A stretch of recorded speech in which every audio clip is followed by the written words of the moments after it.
ఒకసారి మన యొక్క నాలెడ్జ్ వి రెక్టిఫై. ఎందుకంటే కొన్నిసార్లు రొటీన్గా మనకు స్టెప్ అప్ వెళ్ళిపోయిన తర్వాత బేసిక్స్ మర్చిపోతాం. సో ఆ బేసిక్స్ మర్చిపోతే ప్రాబ్లమ్స్ ఉంటాయి, ఆచారాలు వచ్చేస్తాయి. కనుక ఆ బేసిక్స్ అని ఎప్పుడు కూడా మర్చిపోకూడదు. ఒక బలహీనత మన జీవితాల్లో, what I observe in believers, చాటుగాను మాటుగాను, అయితే వ్యక్తిగతంగాను, అయితే భార్యాభర్తలుగాను, కుటుంబముగాను, అయితే సంఘముగాను, పితృపారంపర్యమైన మీ వ్యర్థ ప్రవర్తన. ఏ ప్రవర్తన అంట?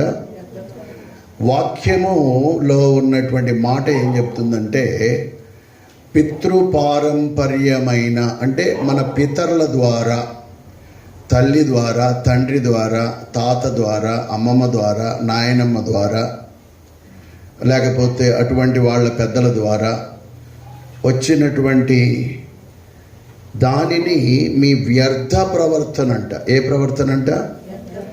సో వ్యర్థ ప్రవర్తన మనము జీవించడానికి యేసుక్రీస్తు వారు ఈ లోకంలో సిలువలో మరణించాలి. కొరింథీయులకు రాసిన పత్రికలో ఒక మాట ఉంది, పాతవి గతించెను. ఎంత మనము టిఎల్ఎఫ్కి వచ్చినా, ఎంత మనము పెంతెకోస్తల్ చర్చికి పోయినా, ఎంత మనము హెబ్రోన్ చర్చికి పోయినా, ఎంత మనము బ్రదరన్ చర్చికి పోయినా, మేము దిట్టలం వాక్యములో అని చెప్పుకునే వాళ్ళైనా కొన్నిసార్లు గృహాలు దర్శించినప్పుడు, కొన్నిసార్లు సంఘాలు దర్శించినప్పుడు ఏదో తెలియని కొన్ని ఆచారాలు ఆ సంఘాన్ని, లేకపోతే ఆ సంఘంలో ఉన్న కుటుంబాల్ని, మందిరం క్రైస్తవ ఆచారాలు కానీ, లేకపోతే ఈ లోకం నుంచి మనం అలవాటు చేసుకున్న క్రైస్తవ ఆ యొక్క ఆచారాలు కానీ, ఇవి ఏలుతూ ఉంటాయి. అవి లేకుండా జాగ్రత్తగా చూసుకోవాలి. అవి ఏలుతున్నాయి అని అంటే నీకు ఏదో ప్రాణభయంతో నువ్వు ఉన్నావు. తిథులు, నక్షత్రాలు, మంచి రోజులు, చెడ్డ రోజులు. ఎస్, ఇప్పటికీ విశ్వాస గృహానికి వచ్చేవాళ్ళు వాళ్ళ కోడలను తెచ్చుకోవాలన్నా, అల్లుడితో పోవాలన్నా, ఇల్లు కట్టాలన్నా, లేకపోతే ఏదైనా ఒక ముందుకు అడిగేయాలన్నా మంచి రోజు అనే మాట ఉంటుంది. ఉంటుందా లేదా? ఉంటుందా? దేనికి మంచి రోజు? ఎవరు పెట్టారా మంచి రోజు? నీవు తిథి నక్షత్రం చూసుకొని మంచి రోజు అంటున్నావు. అమెరికాలో ఏరోప్లేన్ పడ్డది, అదే మంచి రోజు. అవునా కాదా? నీకేమో పగులు, సగం భూగోళానికి చీకటి. నీకు మంచి రోజు, నీ పక్కింటోడు చచ్చాడు టా అని, మరి అదే మంచి రోజు చచ్చాడుగా. నీకు మంచి రోజు, యుద్ధం జరుగుతూ ఉంది ఇజ్రాయెల్ దేశంలో, ఉక్రెయిన్లో యుద్ధం జరుగుతూ ఉంది. నీకు మంచి రోజు, పెళ్లి చేసుకున్నావు. ఏంటి? The word of God is so strong and more intelligent. Somebody say hallelujah. మంచి రోజు చెడ్డ రోజు అని ఏమి లేదు. ప్రతి రోజును ఒక రెండవ దినము తప్పించి దేవుడు అది మంచిదని చూచెను. దేవుడు అది మంచిదని చూచెను. ఆఖరి రోజు మానవుని సిద్ధం చేసిన తర్వాత 6వ రోజులో సెకండ్ పార్ట్ అది చాలా మంచిది. ఏంటంట? మరి ఈ మంచి రోజులు, ఈ చెడ్డ రోజులు, ఆ నక్షత్రం, ఈ నక్షత్రం, ఈ వారం, ఆ వారం ఎక్కడి నుంచి వచ్చినాయి అంటే పితృపారంపర్యమైన. ఏ పారంపర్యమైన? పితృ అంటే తండ్రుల ద్వారా, తల్లుల ద్వారా, పోయిన గతించిన తరాల ద్వారా ఏదో తెలియని భయం. దేవుడే మంచిదంటే మొదటి రోజుని, దేవుడే మంచిదంటే మూడో రోజుని, దేవుడే మంచిదంటే 6వ రోజుని, మానవులు మంచిదని, మంచి కాదు అని, చెడ్డ రోజని కానీ దీన్ని నమ్మరు. ఈవెన్ గృహాలకు వెళ్ళినా కూడా ఏదో తెలియని ఏదో ఆచారాలు. ఒకసారి నేను శ్రీకాకుళంలో ఉన్నప్పుడు నాకు తెలియక ఎవరినో ఒక కోప తీసుకొని పోయి పెరుగు అడిగా. ఏమడిగా? నాకెళ్ళి పైనుంచి కింద దాకా చూసి నవ్వుకుంటూ లోపలికి పోయిందామా. నాకు అర్థం కాలే, తెస్తుందేమో అనుకున్నా. అసలు ఎంతకు రావట్లా. తర్వాత తెలిసింది పెరుగు అంట అప్పు తీసుకోకూడదంట, అప్పు ఇవ్వకూడదంట. ఏంటంట? పెరుగు. ఏమవుతుంది? వాక్యంలో ఏముంటుంది? నిన్ను వలే నేను పెరుగులాక సస్తన్నా, వాళ్ళేమో ఆచారాలతో సస్తున్నారు. దేవుని వాక్యం చూసారా? 2000 సంవత్సరాల క్రితం పేతురు యేసుక్రీస్తు వారికి శిష్యుడు. ఆయన రాసిన పత్రిక. ఆయన ఒకప్పుడు దైవత్వంలో లేడు, తర్వాత దైవత్వంలోకి వచ్చినాడు, మారు మనసు పొందాడు, యేసులాగా సిలువ వేయబడ్డాడు, హతసాక్షి అయ్యాడు. ఆయన ఒకప్పుడు ధర్మశాస్త్రం కింద ఉన్నవాడు, గలిలయ సముద్ర తీరపాంధ్ర కపెర్నహూములో ఉండేవాడు. ఆయన ప్రభుతో ఉండి ఆత్మపూర్ణుడై పరిశుద్ధాత్మ శక్తి ద్వారా గ్రంథము లిఖిస్తూ పితృపారంపర్యమైన వ్యర్థ ప్రవర్తన. క్రైస్తవ సంఘాల్లో కూడా, సంఘాలకి సంఘాలే,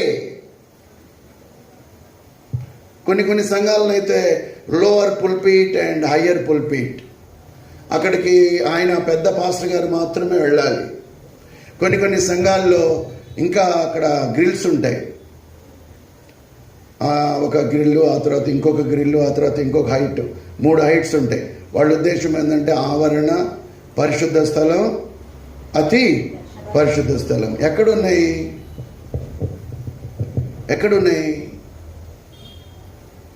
కొత్త నిబంధన కాలంలో అతి పరిశుద్ధ స్థలం ఎక్కడుంది? కొన్నిసార్లు కొన్ని సంఘాలకు బోధ చేయడానికి పోయినప్పుడు వాళ్ళు కంప్లైంట్ ఇస్తారు. అన్నా వాడు బలిపీఠం ఎక్కుతాడన్నా. ఏ పీఠం? నాకు అర్థం కాదు, ఎందుకంటే నాకు వాక్యమే తెలుసు కానీ అట్లాంటి అర్థం. ఇప్పుడు బలిపీఠం ఏంది అంటే ఆ టేబుల్ అట్ట బలిపీఠం. ఏ టేబుల్? వాళ్ళ ఉద్దేశంలో ఈ కీబోర్డు బలిపీఠం. బలిపీఠం అసలు ఎక్కడ ఉంటుంది? గేటు తీయంగానే ఉంటుంది. ప్రత్యక్ష గుడారంలో 7 వస్తువులు ఉన్నాయి. గేటు తీయగదలికే ఫస్ట్ కనపడేటువంటి ఐటము బలిపీఠము.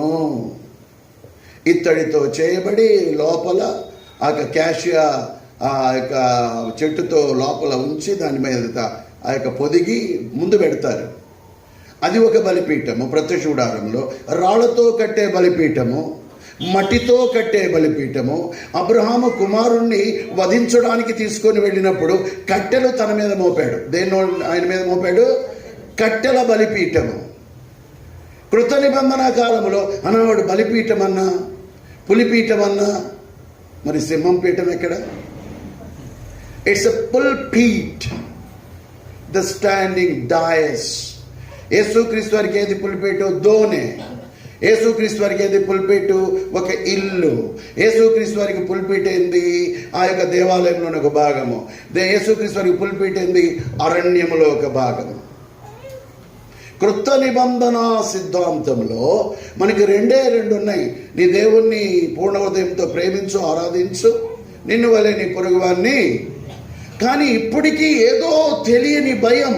ఊరికి పోవాలి అంటే, ప్రసవించాలి అనంటే, ప్రసవించిన స్త్రీ హాస్పిటల్ నుంచి ఎవరైనా ఇంటికి వస్తే, లేకపోతే హాస్పిటల్కి పోతే ఏదో తెలియని ఆచారాలు. దానివల్ల ఏమొస్తుంది? ఇక బ్యాప్టిజమ్స్కి వచ్చేటప్పటికల్లా child baptism still it is there in Christianity. అన్యులకేం తెలుసు పాపము? వాళ్ళు బురద చల్లుతారు అని అంటే చల్లుతారు, వాళ్ళకేం తెలియదు కదా పాపం, వాళ్ళకేం తెలీదు. వాళ్ళ అమాయకులు. క్రైస్తవులే సరైన బైబిల్ నాలెడ్జ్ లేకపోతే, చర్చికి వచ్చే వాళ్ళకే సరైన బైబిల్ నాలెడ్జ్ లేకపోతే, మరి అన్యులు బైబిల్ అంటే కోపము, క్రైస్తవ్యం అంటే కోపము, ఇది పరాయి మతము అనుకొని కోపగించేటువంటి వాళ్ళకి ఇంకా ఉంటుంది చైల్డ్ బ్యాప్టిజం. ఏదో 20 రోజులు, 21 రోజులు, 30 రోజులు, 2 నెలలు అయిపోయిన తర్వాత ఆ పిల్లోనికో పాపకో బ్యాప్టిజం ఇస్తాడు నీళ్ళలో, వాళ్ళకు ఉన్నటువంటి పాస్టర్ గారు. ఎక్కడి నుంచి వచ్చింది? ఎవరు చెప్పారు అది? ఎక్కడుంది కొత్త నిబంధనలో చిన్న పిల్లలకి బ్యాప్టిజం ఇమ్మని, 16 ఏళ్ళు వయసు వచ్చిన తర్వాత బ్యాప్టిజం ఇమ్మని, 16 ఏళ్లకు మెచ్యూరిటీ ఉంటుందని బ్యాప్టిజం ఇస్తారు. ఏ మెచ్యూరిటీ? శారీరక మెచ్యూరిటీ ఉంటుంది, కానీ ఆ యొక్క స్పిరిచువల్ మెచ్యూరిటీ ఉండదు. ఈ యొక్క ఇటువంటి ఆచారాలన్నీ it is prevailing even in our houses, even క్రైస్తవ గృహాల్లో కూడా. ఇంకా ఆ సహవాసము తప్పు, ఈ సహవాసము తప్పు, మీరు చప్పట్లు కొడతారు, మీరు చప్పట్లు కొట్టరు. చప్పట్లు కొట్టే సంఘం ఒకటి, చప్పట్లు కొట్టని సంఘం ఒకటి, సిస్టర్స్ ఆరాధించిన సంఘం ఒకటి, సిస్టర్స్ కల ఆరాధన సమయము ఇయ్యని సంఘము, సిస్టర్స్ స్వరమే వినపడకూడదు కొన్ని సంఘాల్లో. మరి ఇంట్లో వంట చేసేదంతా సిస్టర్లే, ఇంట్లో కేక్ చేస్తే సిస్టర్ చేయాలా, వీడేం కడుపు నిండా తినాలి. కానీ మందిరానికి వస్తే మాత్రం సిస్టర్ చప్పట్లు కొట్టకూడదు, ప్రార్థన చేయకూడదు. ఎందుకు? ఎక్కడి నుంచి వచ్చినాయి ఆచారాలు? ఎక్కడుంది? ఏదంటే ఒక వచనం చూపిస్తారు, స్త్రీ సంఘములో మౌనముగా ఉండాల్సిందే. ఏ సమయంలో, ఎక్కడ మౌనము? డిసర్న్మెంట్. యేసుక్రీస్తు వారు మార్చలే, పాత నిబంధన మొత్తం ఆ ధర్మశాస్త్రాన్ని కొట్టివేయలే. అక్కడ ఉందిగా ధర్మశాస్త్రంలో కొన్ని రూల్స్. మరి యేసుక్రీస్తు వారు మోడర్నైజేషన్ చేయలే. ఆయన శాస్త్రుల పరిచయలకు ఆయన ఏమి లోపరుచుకోలేదే. ఎక్కడి నుంచి వచ్చింది? కొన్ని అనవసరమైనటువంటివి అక్కడ ఉన్నా లేకున్నా మనం వాటిని మార్చుకోవడంలో ఆ యొక్క హోలీనెస్, ఆ పరిశుద్ధత మార్పు లేకుండా ప్రవర్తించడం తప్పే లేదు. సాధు సుందర్ సింగ్ గారు ఉండేవాడు. మనమేమంటాము, సైమన్ సండే ఏమి రాలేదు, సండే కూడా రాకపోతే ఎట్టా అంట. సాధు సుందర్ సింగ్ గారికి ఏ సండే లేదు మరి. అందుకని చెప్పి ఆయన కృత నిబంధన విశ్వాసి కాదా? His ministry, his assignment of God going on, is walking. Tibet ప్రాంతంలో, ఆ యొక్క కొండ మంచు ప్రాంతాల్లో స్వార్థ ప్రకటించుకుంటా, no Monday, no Sunday, no Wednesday, no Thursday. This is also correct, that is also correct. లేదు, నువ్వు ఎక్కడన్నా ఉన్నా వెనక్కి తిరిగి వచ్చి ఒక సంఘంలో కూర్చోవాలంటే కాదు. సాధు సుందర్ సింగ్ కాదు, అటువంటి వాళ్ళు ఎంతమందో మనకి తెలిసింది ఆయనే. సో ఆచారాలు అనేటువంటివి కావు. కొన్నిసార్లు హెల్త్ బాగాలేక కొంతమంది హాస్పిటల్లో ఉంటారు. వాళ్ళు కనీసం చూడటానికైనా పోము, ఎందుకంటే నాకు మందిరంలో ఏదో ఇది ఉంది. Yes, you go there, it's Samaritan work. You have to teach your children the word of God, not traditions. ఎంతో మనము మందిరంలో కూర్చొని వాక్యము తెలిసినట్టుగా యాక్ట్ చేసినా, మన గృహాలు దర్శించినప్పుడు ఏదో ఒకటి, కొంతమంది ఇది ఆగ్నేయం కదా, ఆగ్నేయంలో ఏది చూసినా బరువు పెడతారు. ఏం పెడతారు? ఏదో ఒక బరువు. ఏంటంటే ఆ తూకమంటారు, ఇదేదో పైకి లెగుస్తున్నట్టు. నీకు ఆగ్నేయము, వాడికి అది ఉత్తరమో దక్షిణమో అయిందిగా. వాస్తు ప్రకారము, ఇల్లు కూడా వాస్తు ప్రకారం. ఏం వాస్తు, ఏం వాస్తవ్యము? ఎక్కడుంది వాస్తు? నాకు అనుమానం వస్తుంది, ఆ యొక్క మంచి రోజు ఎవరికైనా గుండె నొప్పి వచ్చిందనుకో, లేదా చెడ్డ రోజు ఎవరికైనా గుండె నొప్పి వచ్చిందనుకో, అన్న నువ్వు అట్టాగే ఉండు, రేపొద్దున 9:02 మంచి పొద్దు స్టార్ట్ అవుద్ది, అప్పుడు దాకా నేను తీసుకుపోమంటే వాడు టప్మంటాడు. జబ్బులకేమో మంచి రోజులు లేవు, జబ్బులకేమో ఆచారాలు లేవు. వెంటనే ఫోన్ తీసుకొని 108కి కొట్టి కొట్టి కొట్టి కొట్టి కొట్టి. సరే, వేరే వాళ్ళంటే వాక్యము ఎరిగిన వాళ్ళే వివాహాలు పెట్టుకునే సమయంలో కూడా ఎంత విశ్వాసిగా కనపడిన చాటుగానైనా ఆ క్యాలెండర్ తీసుకొని, కొన్ని క్యాలెండర్స్ ఉంటాయి, వెంకటరామ అండుకో, ఏ క్యాలెండర్లు, మన క్యాలెండర్లో అయ్యేముండవు కదా, దాంట్లో అన్నీ ఉంటాయి. అవి కూడా ఆ భార్యాభర్తలు చూసుకుంటూ ఉంటారు రహస్యంగా. నాలాంటి వాడు ఎవడన్నా పోయాడు కమక్కన లోపల పెడతారు, ఎక్కడ పాస్ గారు ఏదో అంటారని. ఎందుకు దాన్ని వేషధారణ? అందుకని దేవుని వాక్యంలో 2000 సంవత్సరాల క్రితమే పితృపారంపర్యమైన మీ వ్యర్థ ప్రవర్తన, ఏ ప్రవర్తన అంట? ఇప్పుడు వ్యర్థ ప్రవర్తనే కాకుండా దొంగ ప్రవర్తన కూడా. చాటుగా ఎందుకు చూస్తా? ధైర్యంగా ఉండు. నీలో మార్పు ఎక్కడుంది? కనుక బ్యాప్టిజం తీసుకోవాలి అంటే మొట్టమొదటిగా ఆ అలవాట్లకు దూరపరచబడాలి. This is not my word but God's word. దేవుని వాక్యములో 2 సువార్తలు